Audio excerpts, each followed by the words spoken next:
I think I'm live. Is that little Riley wandering around there? Hi, it's me, Vicki Marie. Good morning. Oh, hang on. Because I've got the video on in another.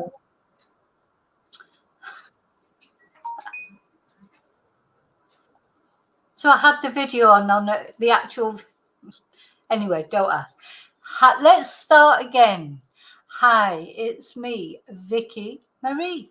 And good morning, good afternoon, or good evening, wherever you are in this crazy world we're living in. And oh my God, it's getting crazier and crazier. You know, sometimes I like to go into the internet world, the YouTube world, with all my chatters, my lovely chatters, to try and forget the peoply, horrible, real world. And then the internet world goes weird and wonderful as well, doesn't it? So I'm just staying in my world, our world. We just stay in our world. And today I've got some good news for once to tell you, because of course I talk about true crime mostly, don't I? And other things that people might find interesting. But I thought I'd come on and do this video about Katherine, because we have looked you remember all the, uproar, if you like, when Katherine sort of went AWOL, didn't she, after Christmas? And there was so much speculation about what was going on. And, there's bound to be, Katherine is in the public eye. And, when she disappears out of the public eye, there's bound to be speculation from people that are concerned about her, from people who don't like her for whatever reason. There's all sorts of reasons. Anyway, of course, it turned out that Katherine was suffering from cancer. And everyone shut up then, of course, because, it's like, I don't know why it wasn't said right from the beginning, because the palace were always very open about Charles's diagnosis, weren't they? And maybe Katherine wanted it to be private. But, when you're in the public eye, there are good things and bad things. And lack of privacy. I mean, I think they get a lot of privacy, but speculation and things like that. It's inevitable, and it's one of the bad things that comes with the good things about being in the royal family. Anyway, so she's just finished her chemotherapy. So, we presume that she's better. She's released a nice video, a lovely video, and that's what we're going to look at today. So, let's chat.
Okay, so first of all, I'm going to put my banner on. I want to say my usual thank yous. Honest to God, and these thank yous are even more heartfelt at the moment than they normally are, because without all the nice things that you do for me, like watching, subscribing, liking, being members, making nice comments, sending nice emails, I would not be on YouTube now if it wasn't for them, because that's the only thing that's keeping me on this dastardly place at the moment. But anyway, so yeah, thank you. And if you're not already subscribed, please think about subscribing. because it's completely free and it really helps out my channel. I think it's about 90% of people who watch videos are not subscribed to that channel. Also, even if you are already subscribed or you think you are, make sure you are, because sometimes YouTube has a little funny habit of unsubscribing people. And make sure you've got your notifications on, so you get a warning of any time that there's a live coming out or a video comes out. So also, as I say, special thank you to my members. I've got members live tonight. Carry on chatting. I'm looking forward to that. Thank you to those of you who gift memberships, because I used to forget to say that thank you, because some people are regular gifters of memberships, and that's lovely as well for people. So thank you for that. Thank you for anyone who's bought me a Ko-fi, sent me a super sticker, PayPal'd me, supported me in any way to sort of help my journey through this crazy world. So I hope I'm helping your journey through this crazy world as well. So okay, so thank you. So let's take the banner off. Oh, pressing all the wrong buttons again this morning. I think it's just part of the course with me, to be honest. Okay, so there's Katherine up in the top right hand corner. Let's have a look at a bigger photo of Katherine. I've got prepared. Here's one I prepared earlier. I've got that many. There you go. Yeah, and it's a very beautiful picture, I think. You know, her hair looks very natural. Her dress is nice in that lovely background, which I presume is the gardens of one of the places where she lives. I don't know if they've got more than one home. I have no idea. But anyway, it's a beautiful picture. She looks well. She looks healthy. And she's smiling, and the smile looks genuine. And so it's nice to see that on a human level. Now, I just want to say, you all probably know, if you're regular watchers of my channel, I'm not a royal family fan. I'm not a royalist. You know, the Queen, after the Queen died, that was it for me as far as the royal family. You know, to me, I'd like to see the back of it. That doesn't mean to say that on a human level, I don't sort of care about what happened to Katherine, just like I would care what happened to any mother who was suffering from cancer. You know, you wouldn't want any children, whether they be royal children or it doesn't matter, their children, worrying about their mother. And there's so many things that I know there's a lot of you out there that have been through cancer treatment, etc. I myself am very lucky and I haven't, but a lot, I do know friends and family that have. And I know it's very difficult for so many different reasons. And we're going to look at them as well, because, it's not only the health side of it. Obviously, it must be terrifying when you get told that you've got cancer, because you just have no idea, do you, what the future's going to hold. And you sort of want to know everything about it in one way, and then probably in another way you don't really want to know. You just want to go back to how you were before you were diagnosed with cancer and pretend it's not happening, I would imagine. Sorry, I'm just stirring my tea. Got black tea today. Cheers. So let me say hello to everybody first.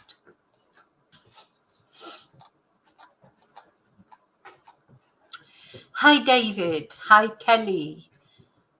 Hi, Michelle. You made it for this one. Oh, thank you. Michelle says she loves my channel. Thank you so much. Hi, Maria. Hi, Heather. The video of the robin opened. I'm going to show it at the end of this video if I'm allowed to. But I still couldn't open that other one. Hi, Chumba. And then they're all saying hello to each other. Hi, Admit. Thank you, David. Yes, don't forget to leave your DNA on the like button. Right, Admit, you have to bring a note if you're late.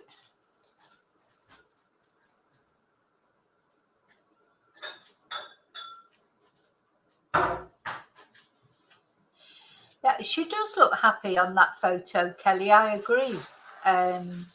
Because she doesn't, there's often that she doesn't look very happy. But before even she had the cancer diagnosis. So maybe the rest, sometimes, obviously she's not been doing her public duties and things.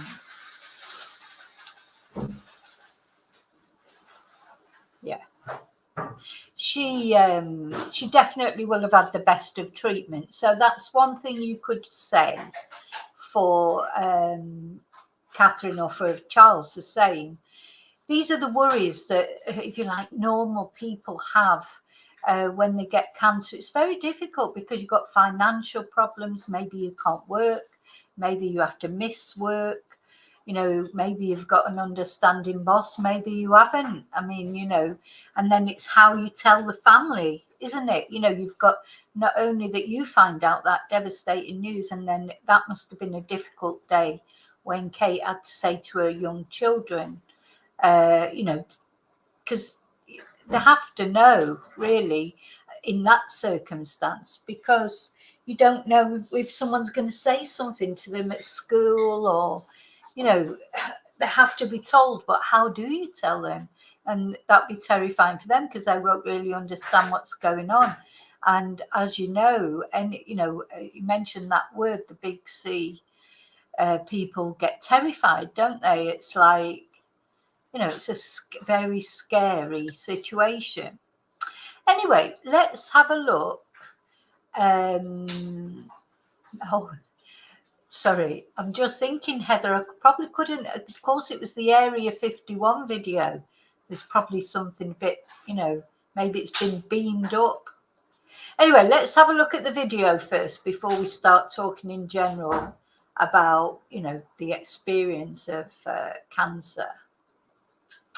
Now, of course, they're all different kinds of cancer. That's the thing. And I would imagine the first thing that anybody does who gets diagnosed with cancer, or a loved one gets diagnosed, is you look up that particular type of cancer and what's the prognosis. Some cancers, see, we still don't know exactly what type of cancer Kate had, do we? But some cancers have a better prognosis than others, don't they? There are some that when you hear someone's got that particular type of cancer, you think, oh gosh, because just from experience, just from statistics, that particular cancer has not got a good outlook, if you like, or but then there are other cancers that have really high clear up rates, really high recovery rates. And I know several people that have had cancer many years ago, recovered, had their treatment, recovered, and been clear, ever since. So it's not the death knell that maybe it was once. But still, anyway. Tell you what a relief it is to have finally completed my chemotherapy treatment. Just go back to the beginning. So I do think this is a beautiful video. It's quite a strange video in terms of, the royal family never releases videos like this. So I'm not, have they got a new communications team? Because also I think, a lot of it recently, seeing the Katherine and William together, they've not looked very happy just in general. Before the cancer, I'm talking before the cancer thing, going right back to when the Queen died. There's lots of rumours of him, having had affairs even with her best friend. And the Spanish news make a big deal of that, because I suppose they're not restricted, maybe what they can say about the British royal family. I don't really know. But, so lots of rumours flying around about William and other women, and I don't know if they're true or not. I've no idea. I'm just saying what what was being said. And it was true that they were never really seen together. What always struck me, and even my son mentioned it, their body language was never very, just even at the Queen's funeral, It wasn't a question of putting their arms around each other or not even holding hands. There was definitely very frosty. Katherine was very frosty, just didn't look happy at all. And this, as I say, is well before this incident with the cancer. But this video is completely different. I mean, this video is like, I'm always a little bit suspicious of things that try and show, how happy everybody is. Because we know from social media that's not always the case. But it is a very beautiful video, I think. As the summer comes to an end, I cannot tell you what a relief it is to have finally completed my chemotherapy treatment. I can't remember ever seeing them like this. Like, I was a little bit speechless when I saw it. I mean, it's nice to see them relax like that, and I hope it is genuine. I do hope it's genuine. I'm not a horrible person who wants them to be unhappy. I'm not a royalist, but it's nice to see people being happy, especially after what they've been through. But I've just never seen anything like this before. So let me know what you all think of it in comments. I know there'll be some of you won't like it and some of you will like it, but anyway, let's see. Humility, it also brings you face to face with your own vulnerabilities in a way you've never considered before. And with that, a new perspective on everything. Is this filming? Hello? Hello?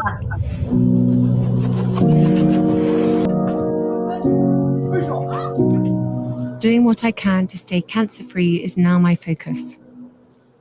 Yeah, so it was nice seeing the children in a relaxed circumstance. So I do feel for the children, the royal children, because I feel like when you see them and they're dressed in that sort of uniform that the royal children seem to wear, of like shorts, and you see them and it's difficult because right from when they're young, they're being molded into a certain way, aren't they? And we saw it. I didn't quite see it. I'm not quite that old. That saw it with Prince Charles and Prince Andrew, etc. But I've seen it on pictures, and of course, as I say, much as I'm not a royalist, I do have a feel for them, because it's not nice to live a life that's not natural, but it's, as I say, it's the price you pay, isn't it? There are lovely things about being part of the royal family, having lots of different homes that you can go and visit, or, never having to worry about paying a bill, or, things like that. Those are the good things, and what you and the best medical treatment, all that kind of thing. But the things you sacrifice, of course, is like whatever a normal life is. Let's just have a look at the children again. Thank you, Heather, for the Ko-fi.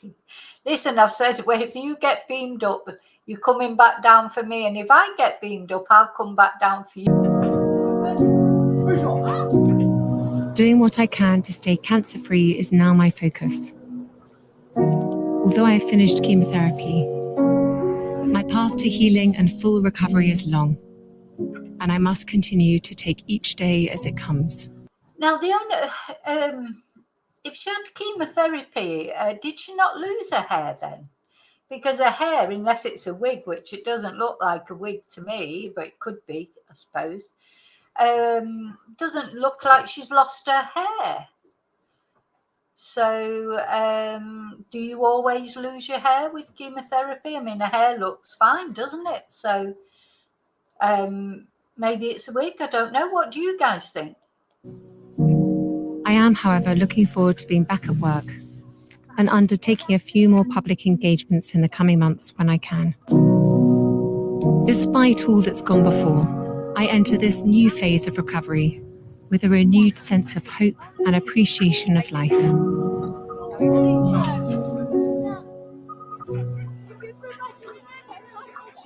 William and I are so grateful for the support we've received and have drawn great strength from all. Never seen a royal video like that where they're all over each other, like really effective. William and I are so grateful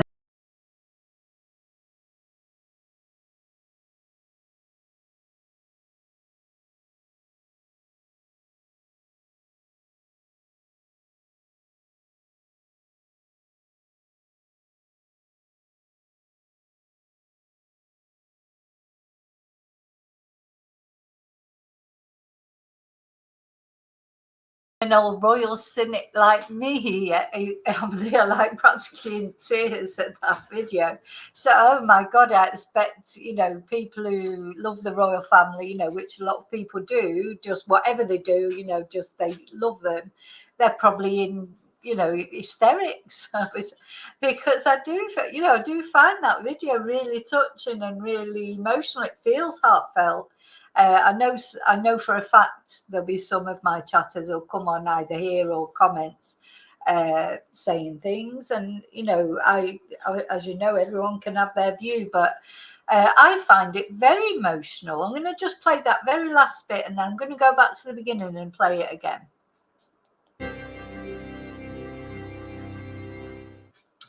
Right, let's just take it back to the beginning. Let me know what you think. Oh, helps if you press play, of course. If you don't press play, things don't play. As the summer comes to an end, I cannot tell you what a relief it is. It also brings you face to face with your own vulnerabilities in a way you've never considered before. And with that, a new perspective on everything. Is this filming? Hello? Hello?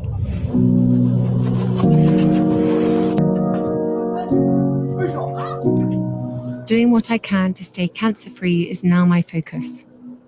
Although I have finished chemotherapy. Now that's interesting what she said. Doing what I can to stay cancer-free is my main focus. Now, do you think you can prevent cancer? Or do you think... I'm not sure that you can. I mean, obviously, if you smoke, 40 cigarettes a day, you've got more of a chance of getting lung cancer than someone who doesn't smoke. I suppose there's obvious things like that. But we'll have a look in a minute, because, can you prevent cancer?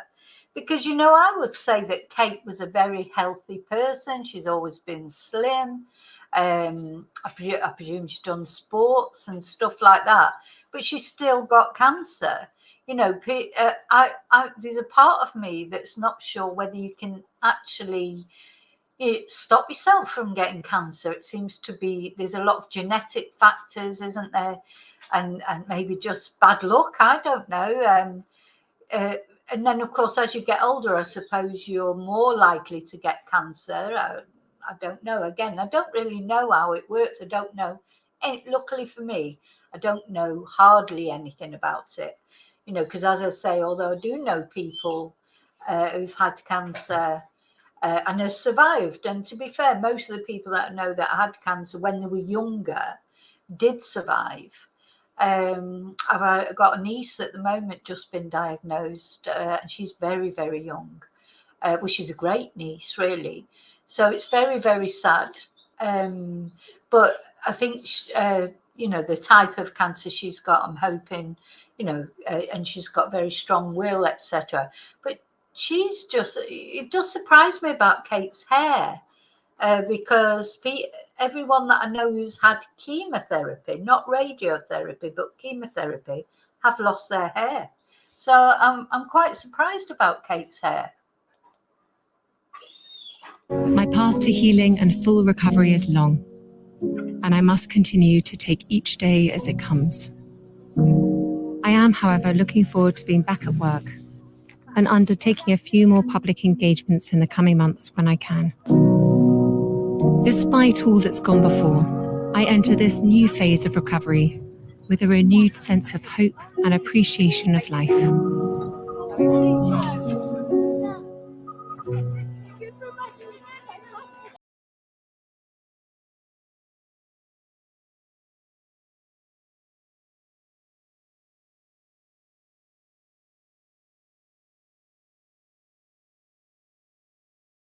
He's got a shirt on as well. I mean, does he wear a shirt then when they... I suppose it's for the purpose of the video. They're not in their normal sweats, probably. God, if you saw me on a Sunday going out taking the dog for a walk, I don't look like that, But it's funny with him in that shirt. I always remember my dad. He always wore a shirt, no matter what. If we were on the beach, even, he'd have a shirt on and often a tie as well. You know, that was just. But of course, William's a lot younger. I mean, so I'm surprised at William. But anyway, as for the benefit of the video, I suppose.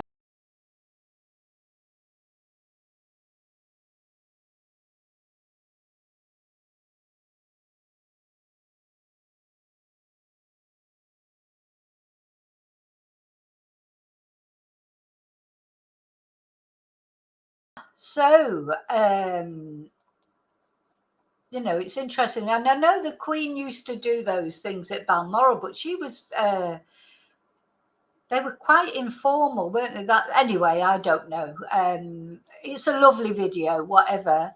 I don't know if the affection between them is genuine or not. Only they know that, don't they? Only they know what happens behind closed doors. But they've done the right thing, I think, to, you know, on a PR. Maybe they've got a new PR team because they certainly needed one. Because they've done the right thing on a PR level, you know, to come out. The thing is, if you make a video like that, that satisfies the media, you know, and I'm talking about the mainstream media, you know, they're the ones that are constantly wanting stories just as much as, I mean, I'm only doing this, you know, I wouldn't normally do a story on the royal family, but, you know, seeing that video, and I knew people would be interested in it. And because we've looked at this scenario with Katherine before, but, you know, a lot of people are interested in the royal family, so the mainstream media. But you can control, you know, this is this limitation thing, isn't it? You know, if you're sensible, same for famous people in general, not only the royal family, if you give the media something, at least they've got a story to run with, you know, the mainstream media have got that story to put out, the video to play. They're happy with that. But if you say nothing, this was what was happening before, wasn't it?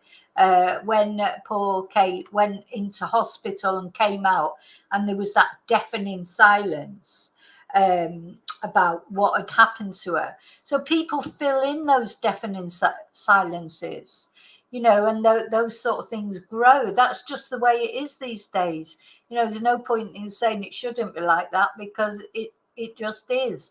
And it's a set years ago, it was like the paparazzi, wasn't it? We didn't have social media. There weren't people there with their phones videoing and stuff. But the paparazzi, you know, hounding Diana to death like they did. And probably not only Diana, really, but she's probably the highest profile one. So, you know, nowadays, that I think it's really good what they've done. They're controlling the media instead of letting the media control them. They're controlling the narrative.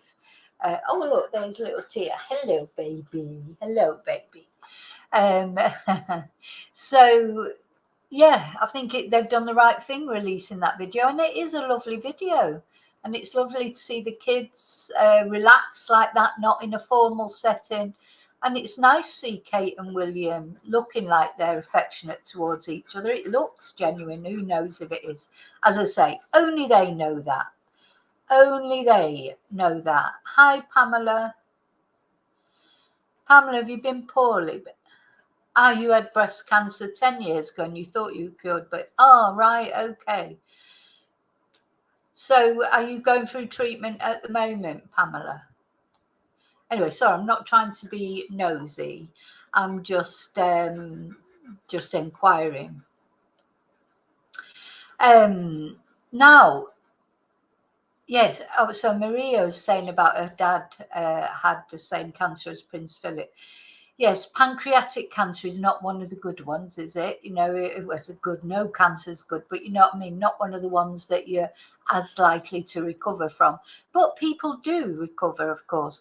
Wasn't that what Patrick Swayze had as well, pancreatic cancer? Right, okay. Oh, Pamela. So, well, I hope it goes well. I'm sending you love and healing as well.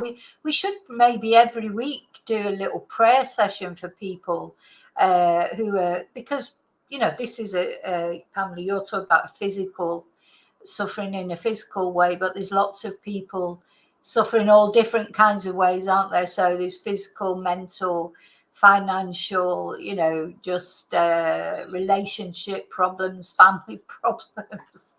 It's a wonder, when you think about how complicated life is.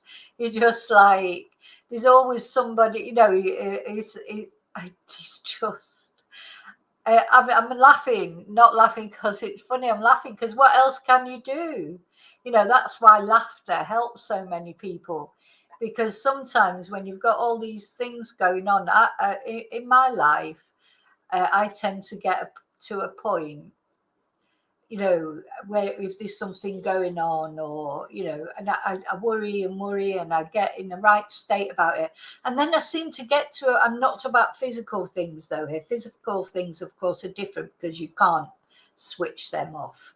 They're there and you've got to go and have the treatment. I'm talking about other things, but they can cause physical problems. And you were right, Kelly.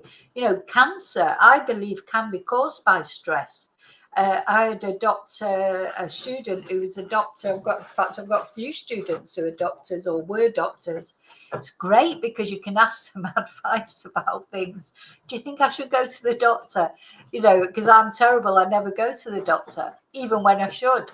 And I'm not saying that's a good thing. I'm just saying that's how I am. But stress, definitely. Most doctors agree that although, homeopathy, I can't say it. Homeopathy is a good complement to medicine, that neither should be, there's holistic healing is important as well, but it can be complementary to more traditional. What are you doing? Can't you get comfy? Look, you can't get it comfy. The cushion's getting in your way. You can't fit on the chair. Let me move him. She can't seem to get comfy on the chair that she likes sitting on. I think the cushions were getting on the way. Is that better? Move all the cushions. Now you've got room. Okay. And these Reiki and all those things, I think, I don't know if you can cure cancer without chemotherapy. Some people think you can, and somebody was saying actually, that chemo, they've got a new kind of chemo where they've got a lot of new treatments now, of course. And of Kate, the one thing that you can safely say about Kate is she will have got the best treatment, the latest treatment. Yeah, her hair, there's nothing's wrong with her hair. So unless that's a wig or extensions, which there may be extensions in there. She's had the best of treatment. And hi, Julie, as you say as well, Julie, she'll have had instant treatment. Because a lot of people in Britain, not here, I'll tell you now, in Spain, you wouldn't have to wait not even a week. I've got to say that, the health system here, it's got its failings, just like anywhere else, but it's very, very quick. I had a student not long ago, well, I've still got the student, and her cousin was coughing up blood, went to the doctor, diagnosed with cancer. The following week started treatment. They don't mess about here for that. It really shocked me. I think it was in another video that I did about Kate, to hear that people can wait so long before they even start their treatment. So at the end of the day, they could be dead before their treatment even starts, or their tumor or whatever it is could be so far advanced, that it can't be helped. So that is disgusting. That needs sorting out. One thing I will say in Spain, if you've got a life-threatening illness, you get instant treatment. Now, there's waiting lists for other things, obviously, that aren't life-threatening. But even then, you're only supposed to wait 3 months maximum. in Spain, and then if you've been told you need an operation, whatever it's for, and 3 months later you still haven't been called for that operation, you can apply for what's called a plan de choque, which is they have to, you go down to the hospital or whatever, and you put in, it's like a claim, like a reclamation. You know, you were told you needed this operation, it's 3 months of whatever operation, whether it's well, if it was life-threatening, you would have had it by then. But, you know, whatever it is, whether it's just like a bloody, you know, I don't know, carpal tunnel, or whether it's something more serious,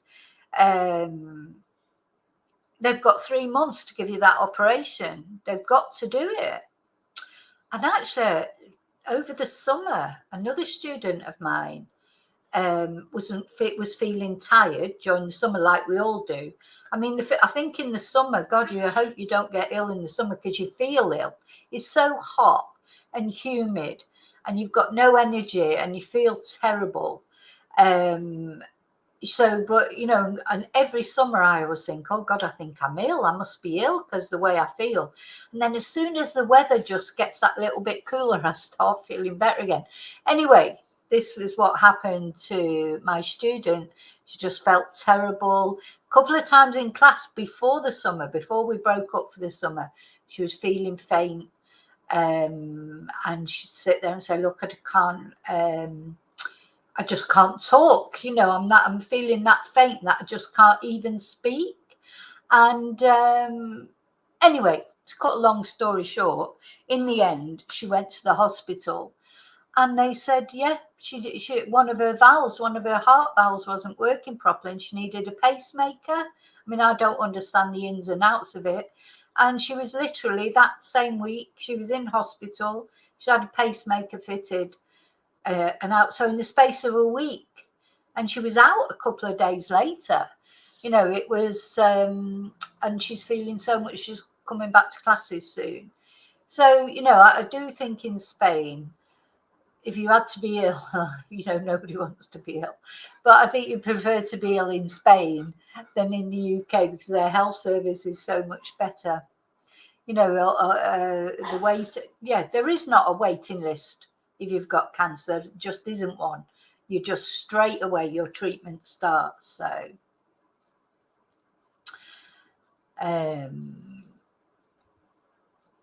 yeah, I bet there's quite a few people actually who have, you know, like you say, Julie, who have cancer, who maybe haven't even started their treatment yet. So they'll have seen Kate be diagnosed with cancer. Now Kate's announcing that she's had her last treatment from cancer, releasing a video where everything's hearts and flowers. And these people, there'll be some people there in the UK be watching that and thinking, mine hasn't even started yet. You know, so it is. Don't get me wrong; that's not Kate's fault. I'm glad for Kate. Anybody who offered you, you're not going to say, oh no, I'll wait until everybody else has had it. You want that treatment, and you know she's going to take advantage of the treatment. And that is one of the pluses of being a royal. But this is why I always say you've got to take the bad things about being a royal as well. You know, no life is perfect. You know, what would you swap? Would you have the cancer treatment, or would you think, you know, no point then in whinging, oh God, I can't get any privacy. I'm, you know, part of the royal family. And also Kate married into the royal family. Kate wasn't born into the royal family, so she decided to marry William. She knew she was marrying into the royal family. She knew about the royal family. So, you know, she made a choice, and she's got to take the good with the bad, you know, at the end of the day. That's exactly right, Julie. The GPs are a bit, well, to be fair, we've got a brilliant GP. But she's actually not Spanish. I think she's Romanian, or she's Eastern European anyway. But sometimes the GPs can be a little bit old school. And they always used to be in my little village, and that they are in other little villages. But in my village now, the GPs are brilliant. But when I first came to Spain, they were Oh God, so what, like almost scary, really. Oh. Yeah, that's a sad story, Chumba, isn't it? Yeah. That is a sad story. There'd be so many sad stories out there, So, yeah, it's great about Kate, but we have to think about other people. As I say, oh, can you hear me? Guess who it is?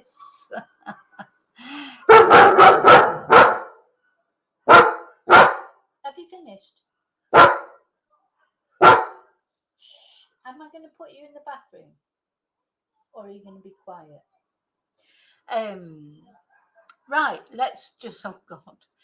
Do you know, I had this fantastic moment yesterday where I heard like this great big sort of van thing outside, and I thought that horrible neighbour, I thought he was moving out, but I don't think he was. Anyway, we've got the fiestas starting this weekend. So I tell you what, if I won the lottery, I'd be going off to stay somewhere else for the week, well, for 2.5 weeks while the fiestas go on. But this weekend, the street party starts. Oh God, it'll be unbearable.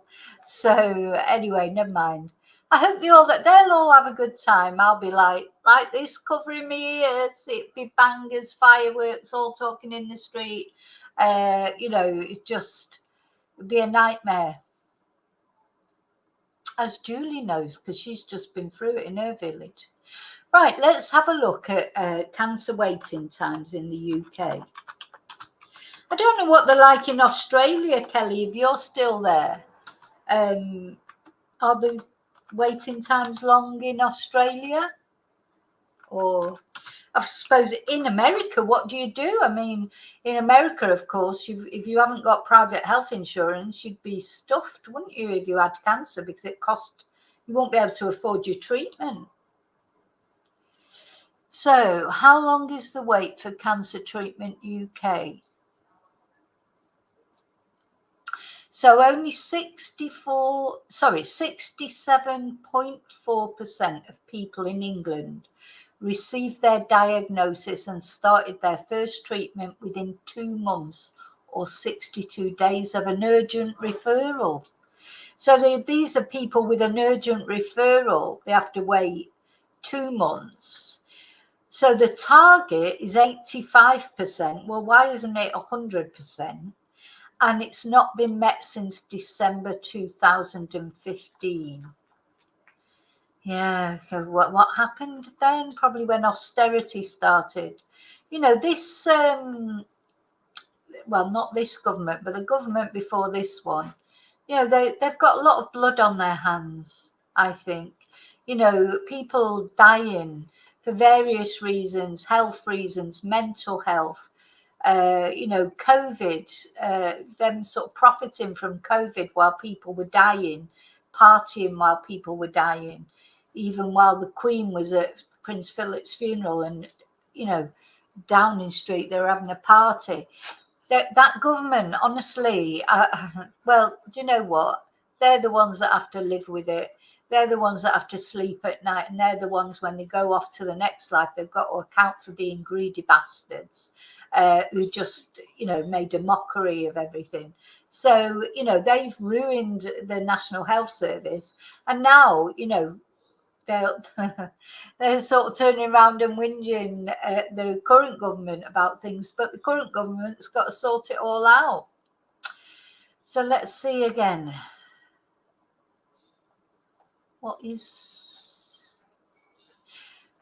So there's supposed to be a rule that people with cancer should start their treatment within 31 days. But it just doesn't happen, unfortunately.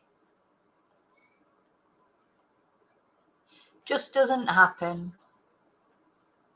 So according to the BBC, and take that as you will. I don't know how reliable they are these days.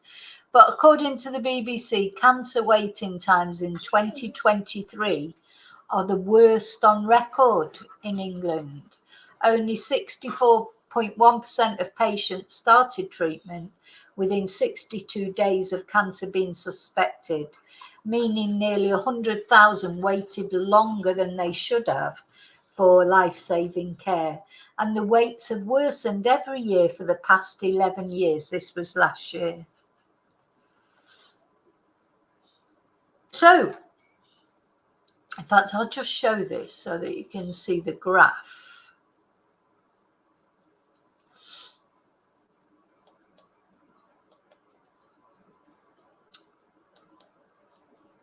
Not sure how Labour ruined the NHS when they've not been in power for 14 years. But anyway, we've all got our views.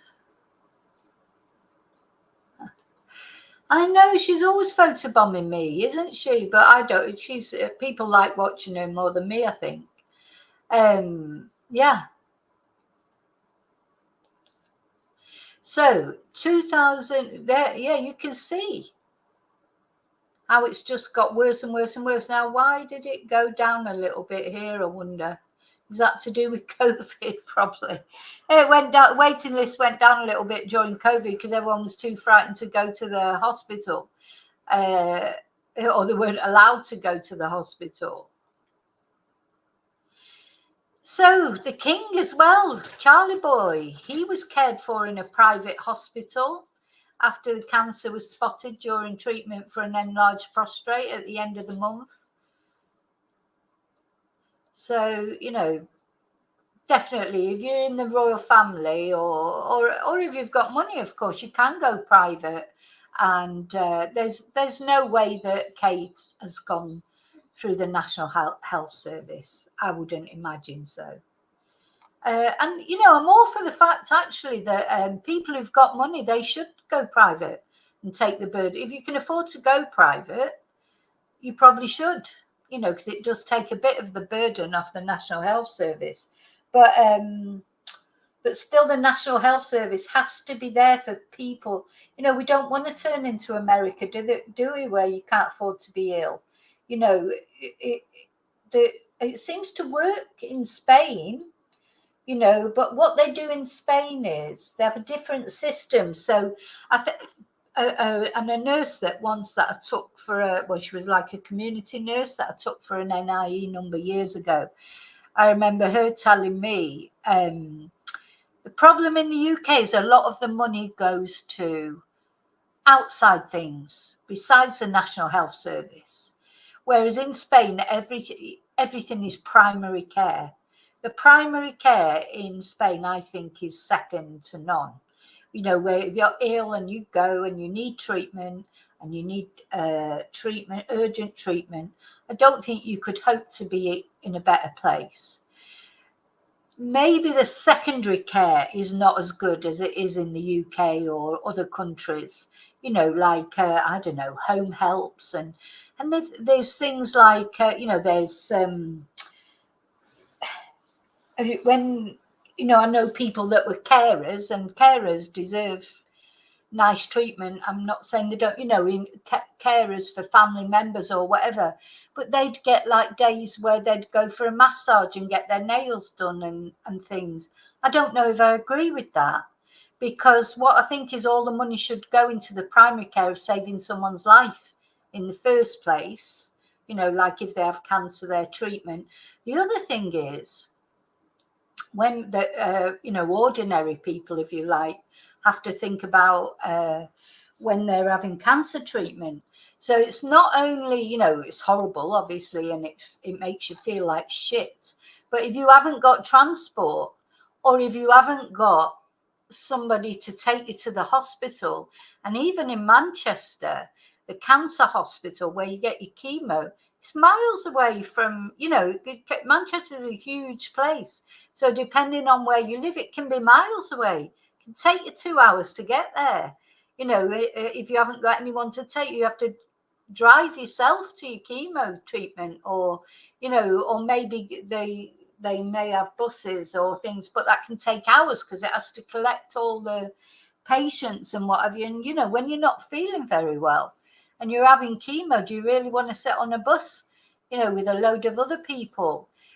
So maybe some sort of taxi type thing, or some sort of way, some of the money could go to helping people actually get their treatment, because the treatment itself is a trauma.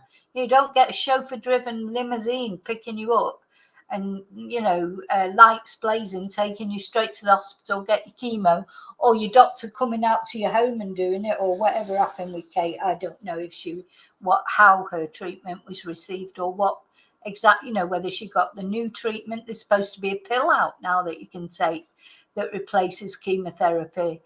I don't know, but do you see what I mean? Like, the actual treatment itself should not be so traumatic when someone is already suffering, and then the chemo will make them ill, and then on top of that, they don't even know how they're going to get home, how they're going to have the time off work.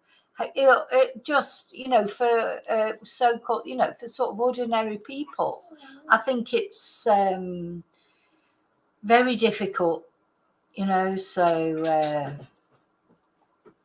anyway.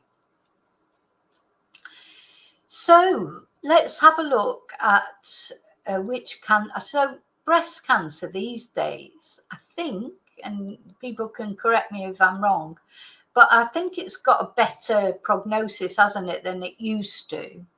Let's see.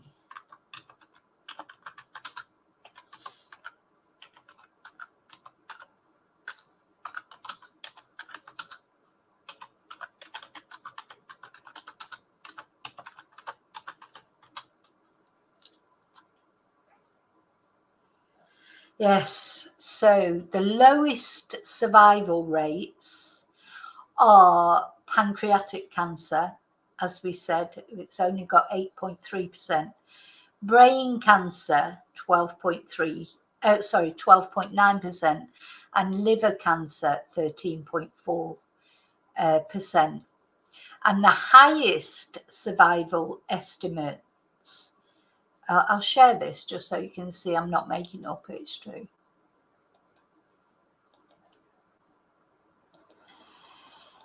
The highest 5-year survival estimates were seen in patients with testicular cancer, 93.5%. That's a very high. So there you go, guys. Get your prostate checked, because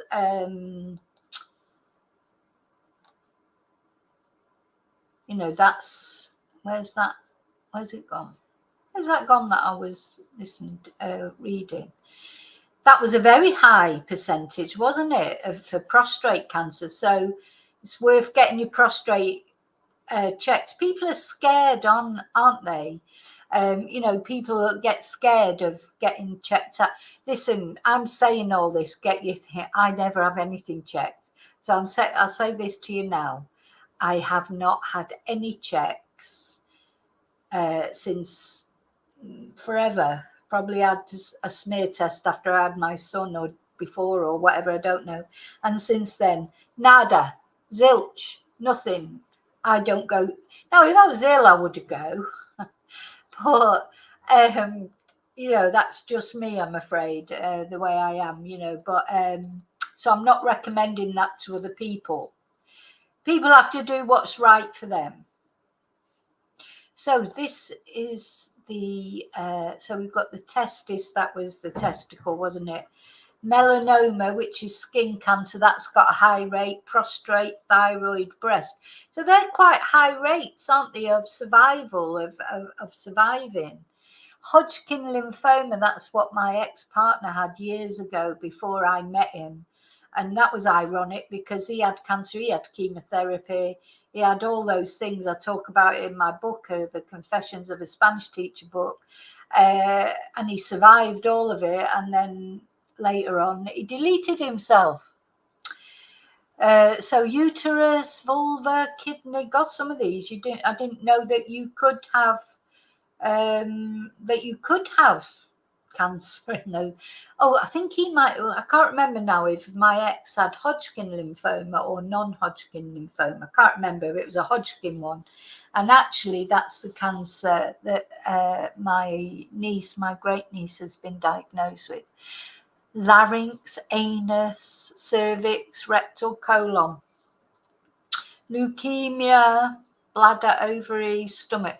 So yeah, starts off quite promising up here with this testicular cancer, and it ends up not too clever with the pancreatic cancer, brain or liver cancer.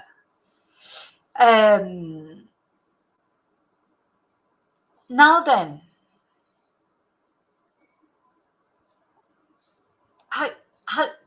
does anybody know anybody who had cancer and didn't have chemotherapy but still did recover? Because sometimes I've wondered that. I've thought, well, would they have recovered anyway, or is it the chemo that has literally saved their lives? Now, I know people who have had only radiotherapy, and the people that I know that had radiotherapy to cure their cancer but didn't have chemo, they recovered. I mean, they had like a lumpectomy first, actually had the cancer removed. Then they had radiotherapy, but no chemotherapy, and they survived. But they say they would never have it again. It was horrible. The radiotherapy was horrible, and it caused a lot of issues, afterwards. And again, was it the radiotherapy that cured them, or would they have been okay anyway? With just the lumpectomy? Well, you never know that, I suppose. This is what always frightens me, and I hope I never have to make that decision, because being a person who totally, I'm almost got phobia about going to the doctors or hospitals. If I was suddenly faced with the decision whether I've got to have treatment or not, I just hope I'm never faced with that decision, because I don't know what I'd do. I honestly don't know what I'd do. And it's funny because I've always been sort of a bit phobic about hospitals, not only me going in hospital, but visiting other people in hospitals. When I was a kid, I just always used to think that anyone who went into hospital, they would die. So the best thing was to just not go into a hospital. It was like just a place where people died in my eyes. So even when my dad was in hospital, he had an embolism, like a clot in his lung, and I went to visit him, and I was having panic attacks, and I had to be practically carried out the hospital. It was ridiculous. I was supposed to be there. I mean, I was only young. I was only about 19. That's how hospitals have always made me feel. And it was funny because then he was laughing at me years later when I came to Spain and I started interpreting. Oh my God, I'm a practical doctor now. I've been in that many hospitals with clients. I have been for me as well, but mainly with clients. Been in hospital so many times that, my dad used to say, God, I can't believe you're going to hospital with these clients, because you wouldn't ever come and visit me when I was in hospital. And then he had a heart attack, and I went and visited him. Did I go and visit him? I did go and visit him. But, I would give someone a heart attack in the hospital, because I was so terrified of hospitals. And I got better as I got older. And then the first time I had to have an operation, oh my God, because I got to quite an advanced stage before I had to spend any time in the hospital for me. And I was absolutely terrified. Anyway, it was okay, it was fine, but I wouldn't be so terrified the next time. But, nobody likes hospitals, I suppose. It's not a place that you like, is it though? I'll tell you, my ex, he used to quite enjoy being in hospital, because he liked all the nurses faffing over him and what have you. He quite liked it, to be honest. But it was like only when I laugh when he was in hospital, because he just did seem to quite sort of thrive on it. He wasn't in any rush to come out, put it that way, because he was loving everybody running around after him.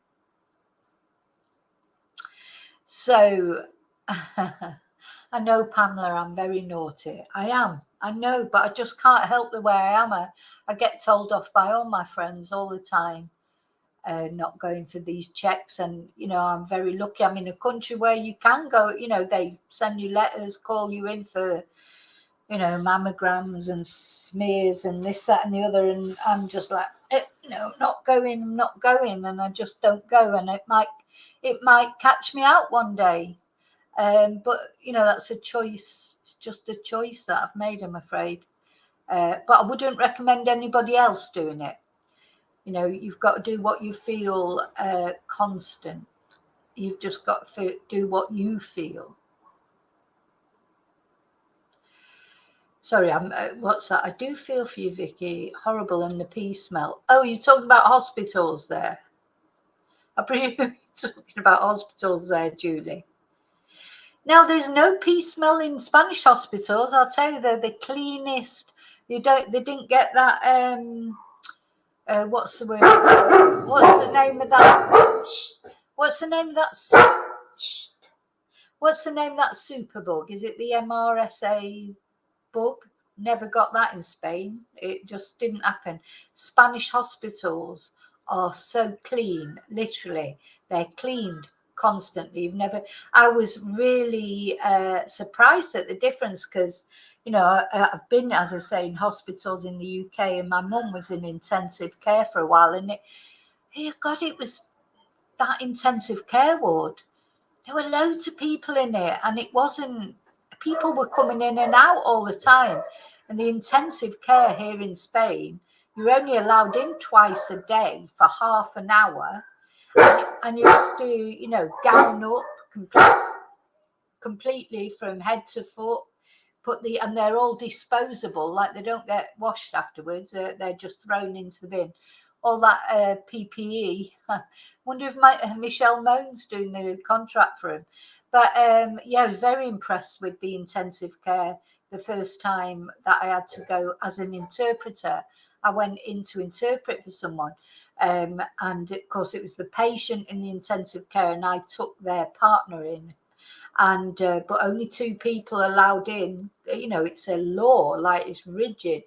No more than 2 people. And that's how you know when somebody's going downhill, is when they let everybody in to, you know, to the family to go around the bed.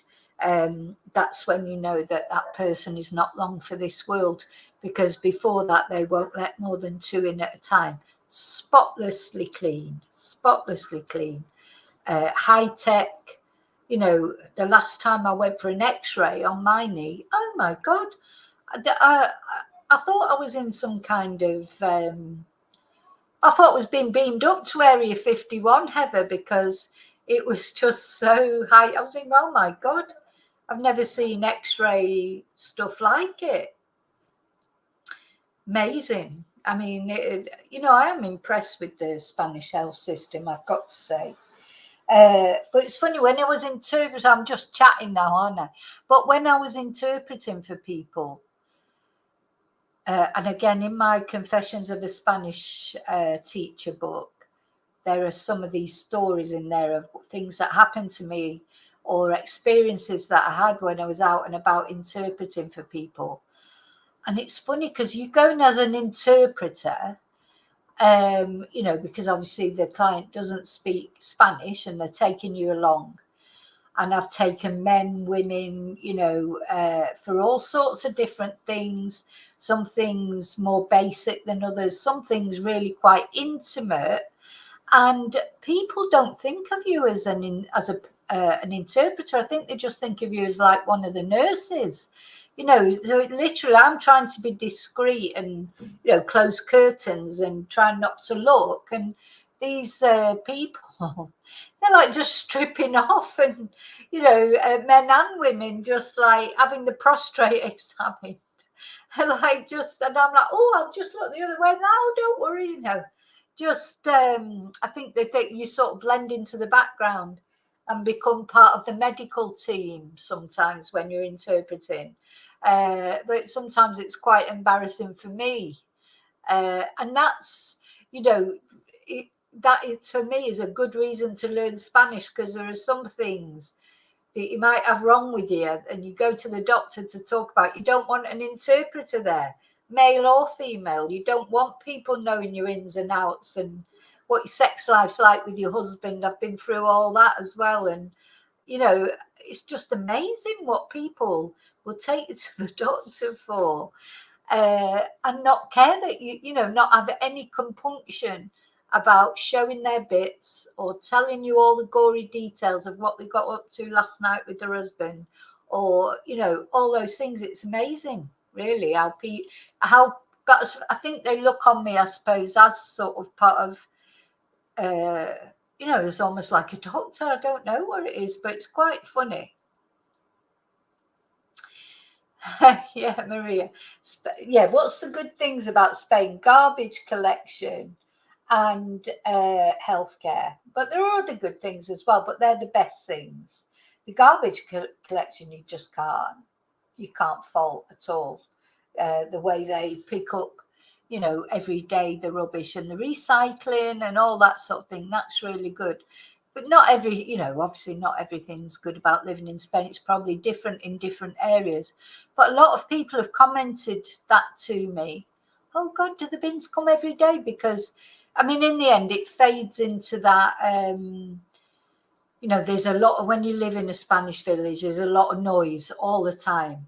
One thing I would say to anyone who's thinking of coming to live in Spain, if you don't like noise, don't go and live in a village. Really, literally, because it's noise constant.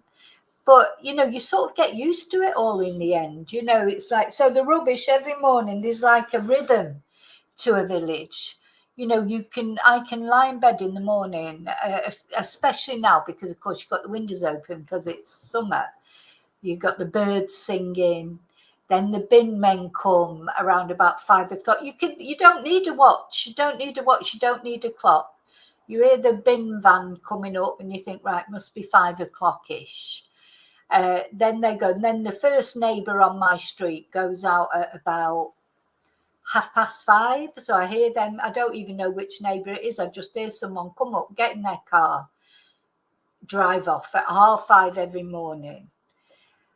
So I know, I think, oh, it's 5:30. It's about 5:30.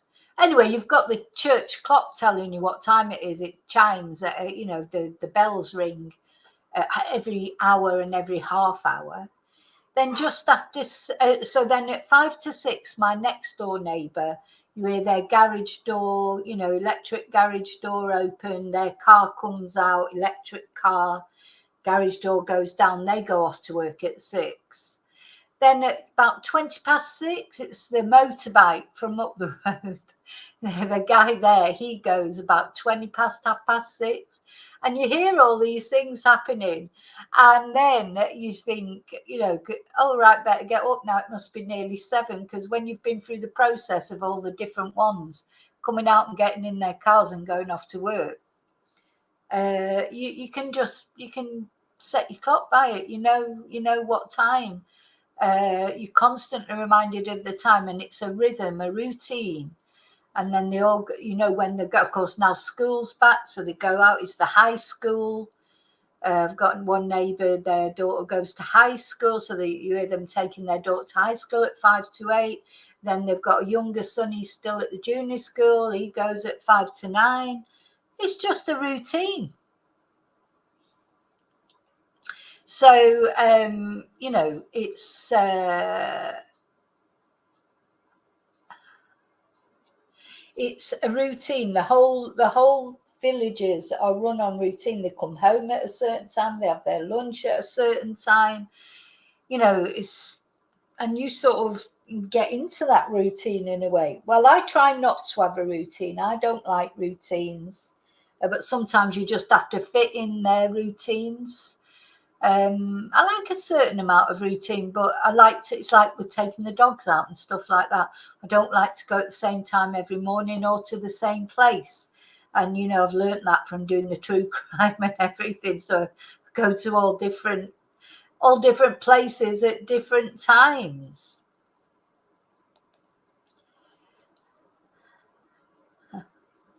Everybody there. So I'm just looking at what you're all saying about your knees.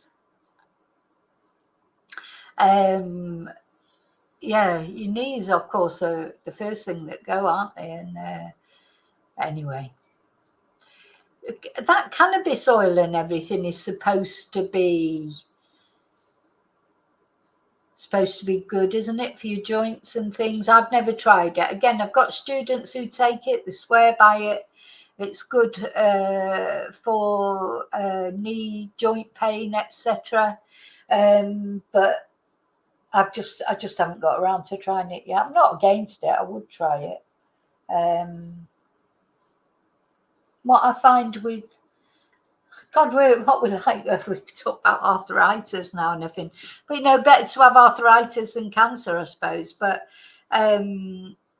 everybody gets it or gets something. You're lucky I'm lucky to be at this age and to not touch wood, literally touch wood, not to have had anything serious so far. I mean, tomorrow's another day, isn't it? Or today even.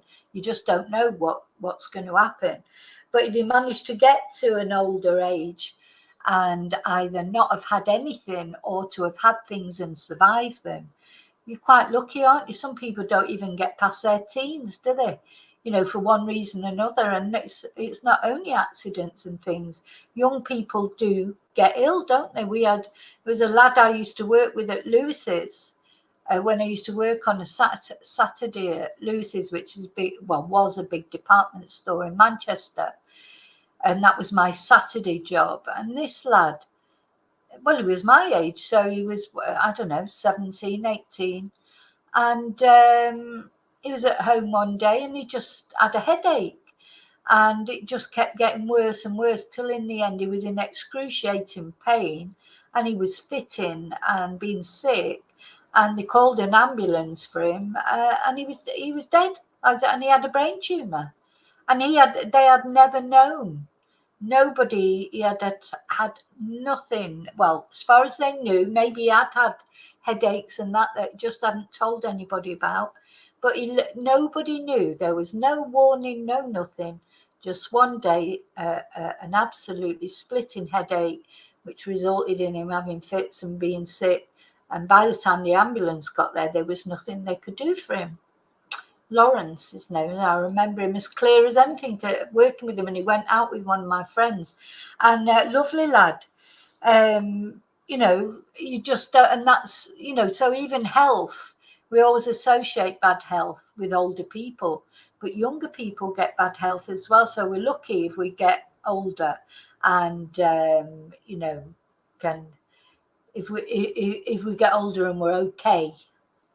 Did you used to go in Lewis's? Well, I used to work in the food hall in Lewis's on all different counters the time that I worked there for a couple of years on Saturdays. So Saturdays, and then when I got fed up of college, I worked there for a few months, like full time, and then I got a job at the Social Security in Rusholme, the DHSS. And then I didn't like that. And then I got a job at Ladbrokes, and that's how I ended up going to Reading by transferring with them. So I think we're all wishing Katherine good luck with her recovery. But also, I just want to say, for anybody else, I'm going to light a candle, actually. I haven't lit a candle for a while because it's been so hot. But it's cooling down now a little bit. So I'm going to light the candle that I've not lit for a while. For anyone, either on the chat here, Pamela, for anyone who's suffering from the big C, for my niece or my great niece, and anyone else who's undergoing treatment especially, or, recovering, in remission, I'm going to say a little prayer for all those people and try, all we can do is send good wishes, healing vibes, and hope that they manage to cope with it, get through it. And not only cancer, any illness, illness is a very isolating thing, isn't it? When you start to get ill, younger or older, there are things that you can't do, like, You can't go out like you used to. Maybe you used to like going out partying. You can't party anymore. Maybe can't drink anymore. Maybe things that you used to enjoy doing now make you sick, or maybe you need help to walk, or you can't get out. You lose your independence. These are awful things, to lose your independence, etc. It's horrible. And it happens to everybody. Nobody gets away with it. It's like when you're young, you don't even think about it. Of course you don't. Hopefully you do think about other people. I've always tried to help older people when I was young. I'm hoping that'll get that good karma back, because I always remember I used to go to one of our neighbours and paint her nails. And this lady, she was old, like really old, like, probably in her 80s. And I used to go with my mum. I don't know why I went. Maybe my mum went for a chat with her too. My mum would have done things like that to keep someone company. And I just remember I would do her nails sometimes, paint her nails, and she was so grateful. And I didn't really even register at the time. It was just like, oh, I'm just painting your nails. It's not a big deal, but I remember her saying, oh, thanks for doing that. Really, it's not many young people want to spend time with old people, that sort of thing. But it's never bothered me. I've always quite liked old people, actually, because they're always interesting, aren't they? They tell you stories. And when I used to do that voluntary work in Manchester, where I used to go around with the Assist charity, and I would walk people's dogs if they couldn't walk their dogs. Anything the home help would do, because they had home helps, and the home helps would go and do like the cleaning and the shopping, but they didn't always have time to sit and chat with them or take their dogs for a walk or whatever it was. And there was a lady that I used to go and visit. So I'm going to tell you this story now about Dorothy Thursby. Her name was. She can't still be alive now, so I don't feel bad about mentioning her name. And she was so interesting. Now, Dorothy, at that time when I used to go and visit her, sort of 40 years ago, she was already in her 80s or 90s, and she was housebound. And she couldn't get out of the house. So she had a home help who came in and did a basic cleaning. I mean, it wasn't clean, the house, to be honest. So I think she always used to offer me a cup of tea. And I used to go, oh, no, thanks. So in the end, I would take drinks with me. I would take us some Coke or some cordial or something, because I just couldn't have a cup of tea made in her house, bless her. But she couldn't see very well, so she didn't know that her kitchen was not that clean, or the cups weren't that clean. Anyway, so I would sit with her in the living room, and we would chat. And you know what I'm like for chatting. So it was hard to get away from her sometimes. I'd be there for hours. The woman who ran Assist, she'd say to me, just spend an hour maximum. 3 hours later, I'd still be there feeling bad about leaving her. Anyway, so she was housebound. She was in a wheelchair. And she told me the story of her life was so interesting. She was like the real life Cinderella. So she had two sisters who treated her terribly. She never worked. She'd never, ever worked. Her sisters worked, and she looked after them, and she did the cleaning, the cooking, and her sisters ran her life for her. She'd only ever had one boyfriend, which was sometime just after the war, so like years earlier, and her sisters had seen him off. Their sisters got really awkward about it and made sure that she never saw him again. So she was a virgin as well. She told me that she was a virgin, that she'd never had a proper relationship with a man. So of course, her sisters had died by now. So she lived with her sisters all her life. And her sisters had died by now, and it was just Dorothy living on her own and housebound and lonely, as you can imagine. So this charity that used to send people out like me. I wasn't the only one who went out there. I was the one that spent the longest time with her because I used to feel so bad leaving her. They would send people out at least once a week, maybe twice a week. Somebody would go out to sit and chat with her for an hour.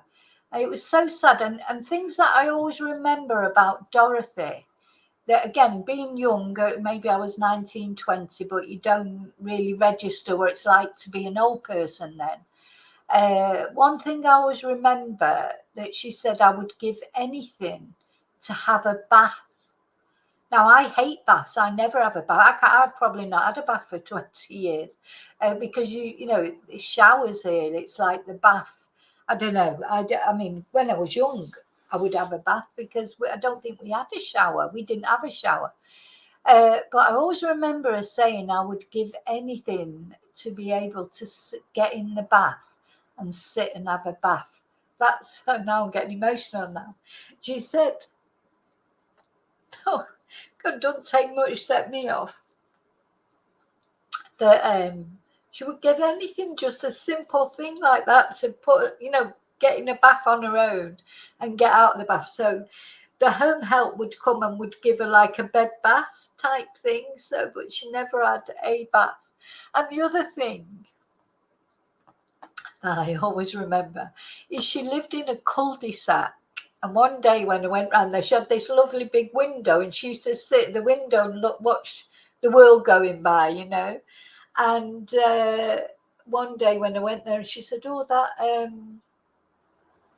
that neighbour, he started parking his van outside my house and I can't see anything that's going on. And it blocked her view and it completely, you know, ruined. And I remember thinking, oh God, how inconsiderate. I mean, he probably didn't even realise, because he's probably thinking, oh, that old lady that lives there, she hasn't got a car, so I'll park in front of her house. But it meant that Dorothy couldn't see anything. And that was part of her life, was just watching people come and go and walking their dogs or going to work or etc. So it was very, very sad. Now, of course, in the end, I left Manchester. I didn't get to know what happened to Dorothy in the end or whatever. Obviously, she must have been deceased now. I mean, she had attention, don't get me wrong. Home helps were going in every day, I think. And that probably even after I left, there would have been other people from Assist going around. But yeah, I used to go with my little Ribena or something like that and take one for Dorothy. Because it was the first thing she'd say when I went in, oh, do you want a cup of tea? Do you want a cup of tea? And I'd go, oh, no, you're all right. I've brought some Ribena, because I just couldn't bear to, the home help wasn't very good. It wasn't very clean, put it that way. Poor Dorothy. Anyway, she was very interesting to talk to. And I think that's what I like about old people, or I'm one of them now. But they've always got lots of stories, haven't they? Even someone like Dorothy, who had never married, or, but the stories she used to tell me about her sisters, and it always reminded me of Cinderella, like, just for God, where's the bloody fairy godmother to let her go to the ball? So these two sisters had been absolute bitches to her, and the only one time that she had a chance of, meeting someone, because she was the youngest sister.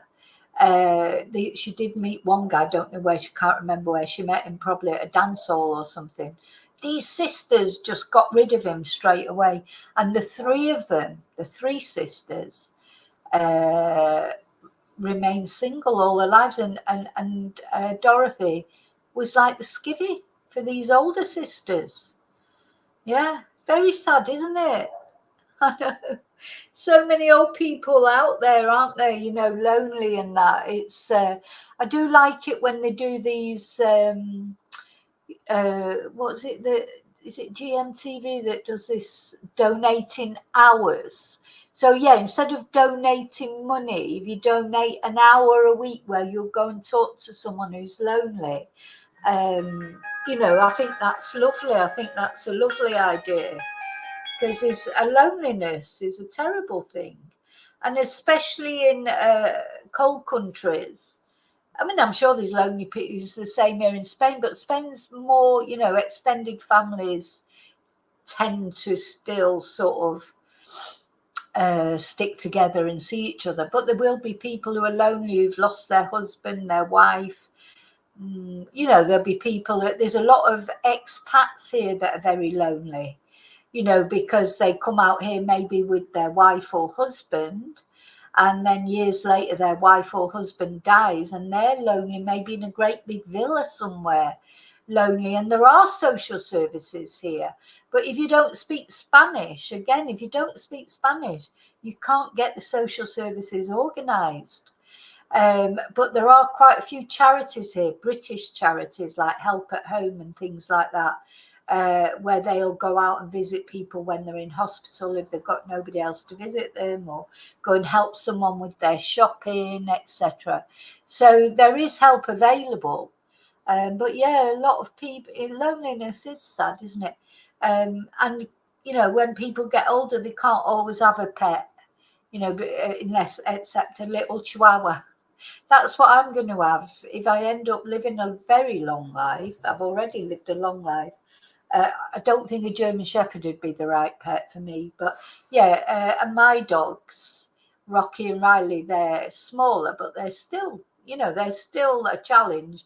And they're so sort of, Rocky, he's only little, but he's so strong. He's like, I'm sure he's got some staffy in him or something, because he's like built like that, you know. But yeah, so in my twilight years, in my final twilight years, golden years, what I'm going to have a little tiny, maybe go back to a little poodle again. I had a poodle years ago, or a little chihuahua, or anyway, a little dog, a little quiet dog.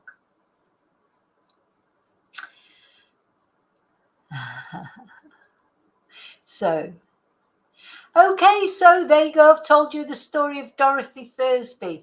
And do you know what? I think if Dorothy, if she's looking, you know, she's up there looking down, I hope she's watching this, because I hope sometimes, you know, I hope she's around me or whatever. But anyway, that's another story for a paranormal session. But I hope she's looking down, and she would be amazed that she was on the internet. Well, of course, you don't even know what the internet is. But do you imagine, I don't know if she'd be pleased or not that she was being talked about on YouTube. But yeah, the sort of modern day Cinderella of Charlton, that was in Charlton come Hardy. Poor Dorothy. And know how many other Dorothys are there out there. That was common then, you know, in old days. That's my dad, one of my dad's brothers. My dad had these two brothers and a sister. Something happened in our family. Well, that's a whole nother video. And they seemed to become estranged. My dad became estranged, like from his other two brothers, and they were estranged from each other.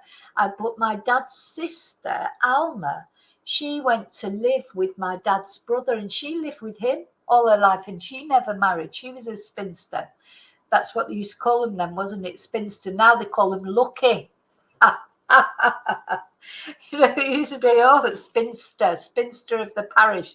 Now it's all, there she goes, the lucky one. No, I'm only joking. But yeah, so Alma, and I didn't meet Alma. I may have met her when I was younger, I just don't remember. But I didn't meet her properly until at my dad's funeral. She came to my dad's funeral, and she looks a lot like me, or I look a lot like her. Just, she was an older version. She was about 90 by then, but her eyes were just like mine, really like mine. It was quite surreal, actually. So yeah, it was common then for siblings to live together. Our next door neighbours in Charlton, it was a husband and wife, Molly and George, and Molly's brother all lived in the house together. Like, it was quite common then. I don't know if that happens so much now.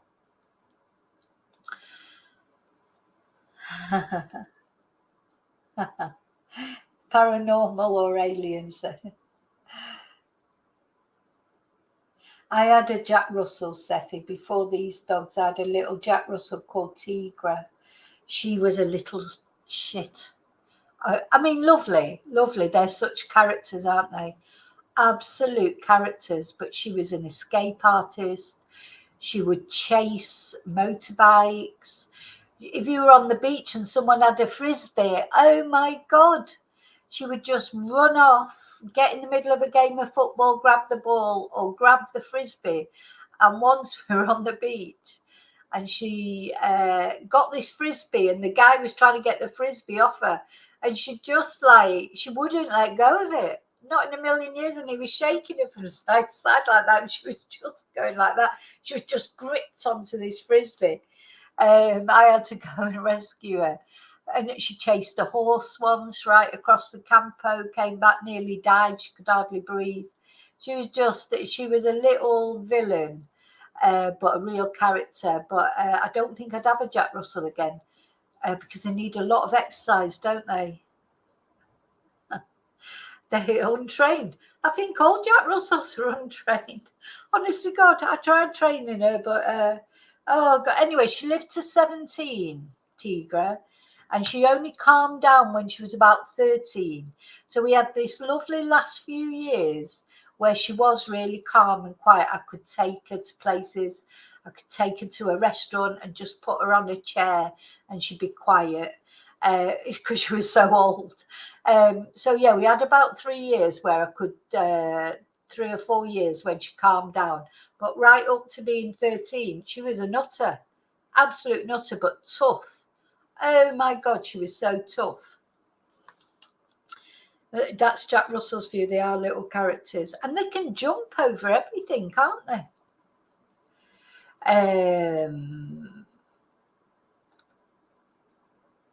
Right, sorry, Chumbra. So I've got to delete that. I don't want people saying where they're staying and things like that. Come on, no saying where people are staying and things. Okay, so I'm going. And so, yep, nice candle for everybody who's, suffering in whatever way, but especially today because we've been talking about Katherine. People who are going through any kind of physical health problems. I think especially for them today. Anyway, okay, thanks for being here. Sorry, I've been chunnering on a bit of chunner there, a bit of blethering going on there for you Scottish people. Now, so Heather, thank you for the Ko-fi. I'm trying to find it to put it back up, but I've got to go back quite a long way on the chat. But so thank you for buying me a Ko-fi. I really appreciate that. I'll see you really soon in the next video. And until then, may your God always go with you.